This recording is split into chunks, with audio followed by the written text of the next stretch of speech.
The Rufous Hummingbird flies over 4,000 miles from Mexico to Alaska and then back again every single year. In this video, you'll learn all about this incredible hummingbird, from field marks to separating it from similar species and more. You'll also learn how to find this cute little guy in the wild. The Rufous Hummingbird is a small, bright hummingbird. The males are bright orange with this bright orange throat patch, while the females are a little bit duller.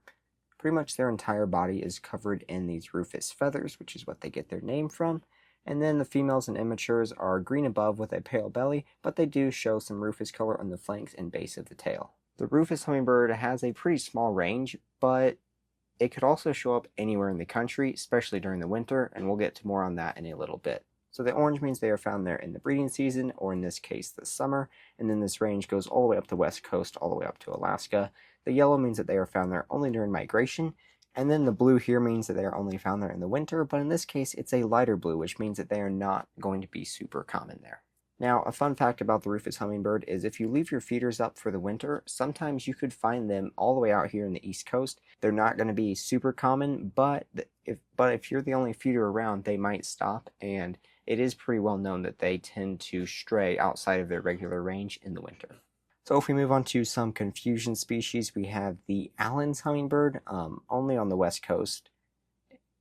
The Allen's hummingbird has a much smaller range, only found in coastal California, but they do look very similar to the Rufous hummingbird, especially the females do. On the right here we've got a Allen's hummingbird, and then on the left we've got a Rufous hummingbird.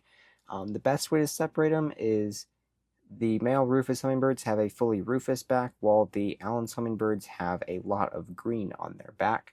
The only real way to separate an Allen's hummingbird from a female and immature male Rufous hummingbird is to look at their tail shape.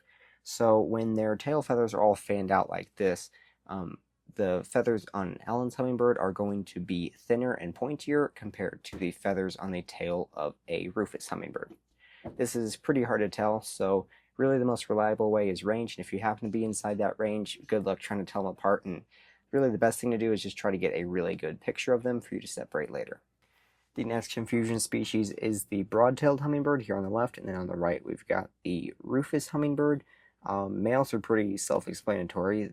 The male Rufous hummingbirds are just covered in rufous, but this right here is a female or immature male broad-tailed hummingbird, and they can be kind of confusing to separate. Just look at all the green on the back. I can understand why they could be confused because they've got like some rufous on the flanks and stuff, but overall just look at the amount of green on the back of the broad-tailed hummingbird. If you like this 3-Minute Thursday format and you want to see more videos like this, go and click the like button down below. And if you want to up your bird identification game one bird at a time, go and check out this playlist right here for all of the 3-Minute Thursdays.